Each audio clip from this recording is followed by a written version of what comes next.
大家好，这里是 IT Commander。本期节目呢，我给大家介绍一款5块钱的温湿度传感器。没错，它只要5块钱就可以让你的树莓派上面的 Home Assistant 显示温度和湿度。那么我们先看一下它加到 Home Assistant 上面的效果就是这样。而且呢，它还可以记录我们温度和湿度的历史记录。大家看我的手机上面，苹果手机上面也可以正常的显示温度。我的家默认房间现在27度。我录视频的时候，网页和手机不是同时录的，所以温度上面有一些差距。在实际使用过程中，这两个地方的温度应该是同步的。大家现在看我手上的这个小芯片，就是我刚才说的5块钱的芯片，它的型号是 DHT11。不过我手上这一块呢，它是 DHT22，它比11的精度要高一些，所以呢价格是10几块钱。不过5块钱的呢也是可以正常使用的，只是精度没有那么高，一般家用是足够的了。那好，我现在带大家到树莓派上面看一下如何连线。其实连接很简单，一共就3根线，一根是正极，一根是负极。我们要连到 3.3 伏的 GPIO 的管角上面，然后还有一根就是数据线，我们要连接到 GPIO 的数据的针脚上。大家看芯片这边有正负极和一个 out， 一共3个针，我现在已经都接好了。正极是红色，负极是黄色，数据是橙色。我现在有一张图在视频左边，大家可以参考一下。我们把红线 3.3 伏的正极插到 pin 1上面，也就是如图所示的左上角的那一个针。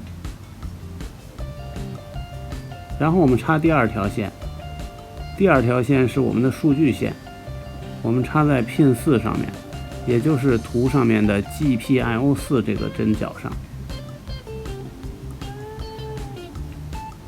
然后最后一条线是负极，也就是接地线 GND， 我们插在 pin 5上面，如图所示的 pin 5上面。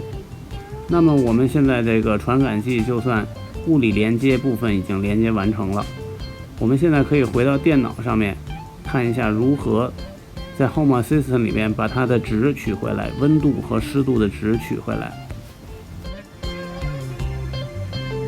好，下面我用 iPad 给大家演示一下。首先呢，还是打开我的网站。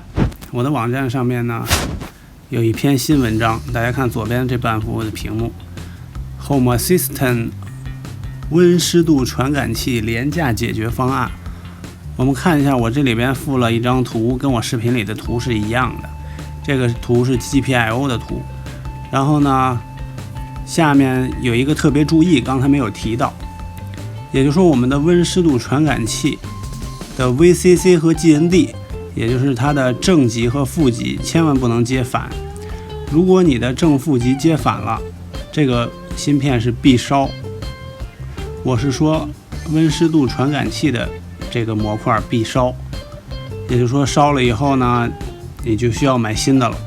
然后我们往下看，下面的教程呢分为2部分，一部分是 DHT22 型号的传感器，一部分呢是 DHT11的传感器。其实这2部分是完全一样的，只不过是型号这边呢把22换成11，把11换成22而已。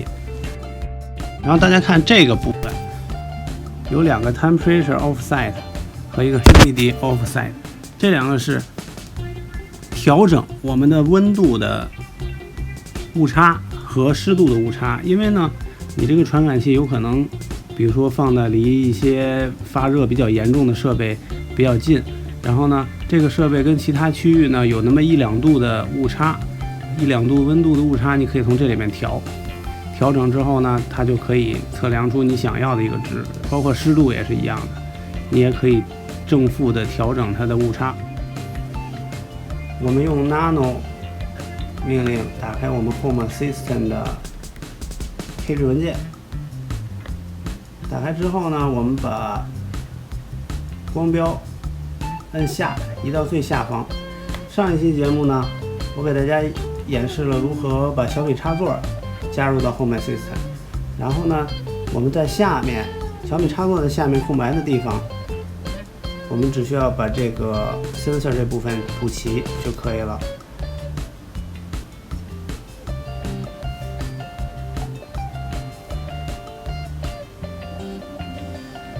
同样，我们要把这个空格补齐，第二行2个空格，第三行4个空格，后面都是4个空格。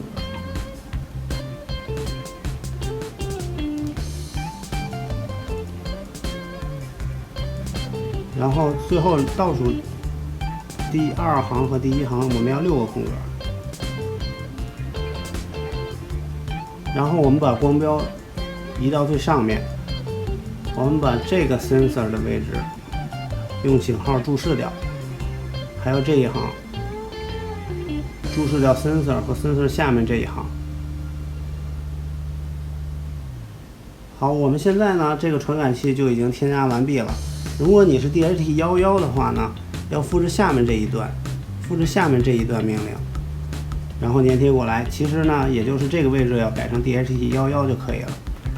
然后我们按下 Ctrl，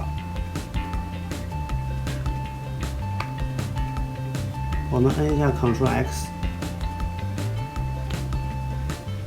然后按下 Y， 保存了。这个时候呢，我们重启一下树莓派，或者直接重启一下 Home Assistant 的进程。我建议大家直接重启一下树莓派，然后让它生效。然后重启之后呢，如果发现比如说刚重启的时候它没有打开，没有正常的页面展示给大家，大家不要着急，因为它正在安装 DHT 的一个插件。等它安装完了，界面自然会返还给你。我们现在确认一下配置文件，大家看下面确实是没问题的，添加成功了。重启之后呢，大家就可以看到我视频最开始的时候那2个传感器了，一个是温度和一个是湿度。好了，本期视频就给大家介绍到这里，谢谢大家收看。如果你喜欢我的视频，欢迎订阅。